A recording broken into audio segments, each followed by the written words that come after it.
Good news summary, good evening. The government has announced that the temporary financial relief measures to support lower income earners has been discontinued effective end of last month.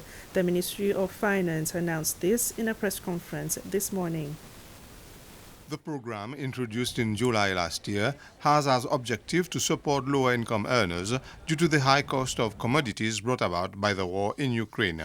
During a press conference, the Director General for National Planning in the Ministry of Finance, Trade and National Planning, Lenny Palit, says some 63 million rupees have been spent on the program. Mr. Palit says lowest income earners will no longer benefit from the program as the government has announced there will be an increase of salary for workers in the public sector this month. They will also no longer receive the additional support of 300 rupees on their electricity bill.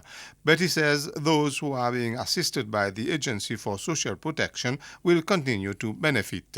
The program itself might be closing in its entirety as it is now, but the support is still being continued in key programs within ASP, and that would be for disability, invalidity, the pension scheme.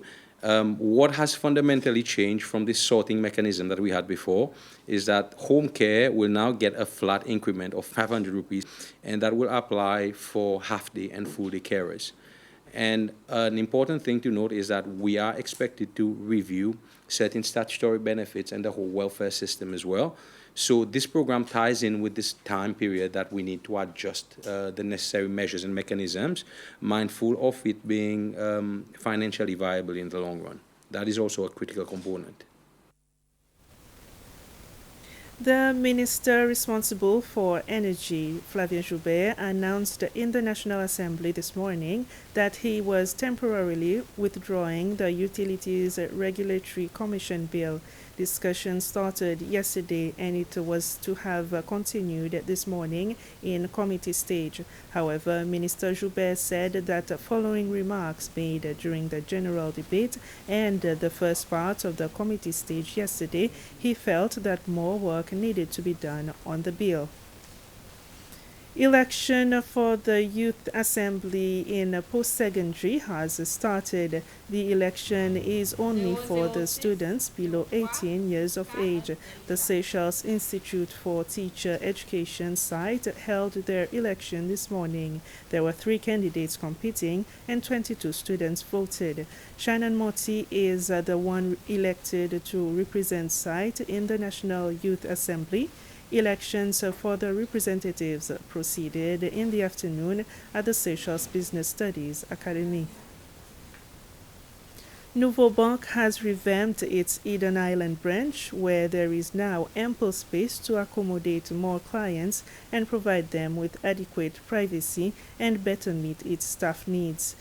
Nouveau Bank opened the branch at the Eden Plaza complex in July 2013, almost 10 years ago.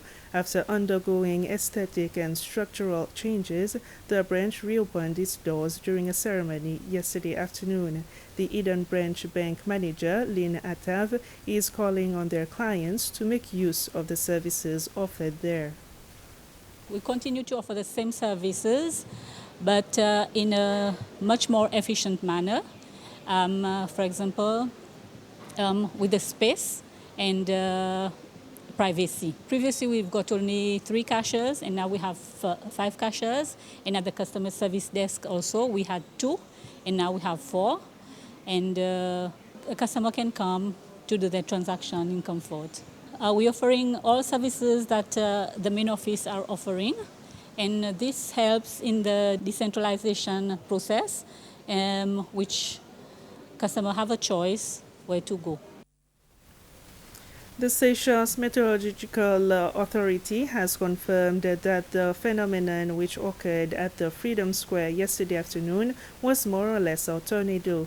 The Chief Executive Officer of the authority, Vincent Amelie, says that they were also caught by surprise as such an event is not expected to occur on our soil. He is also advising members of the public to keep clear of such future events.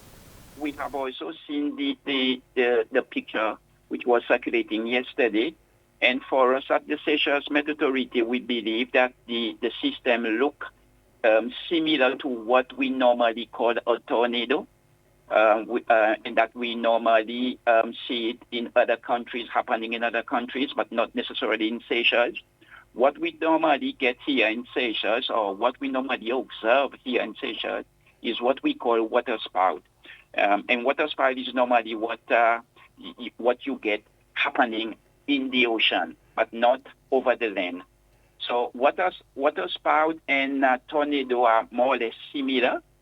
They are sort of have the same characteristic, but it's just that when it's happening over the ocean, we call it water spout, but when it's happening over land, we say it's tornado. Actually, tornado is more violent, and that is why I'm very happy that nothing happened yesterday. No disasters happened from what we observed. Actually, if it really was a tornado like we're suspecting, but you never know. This is an indication that our climate is changing.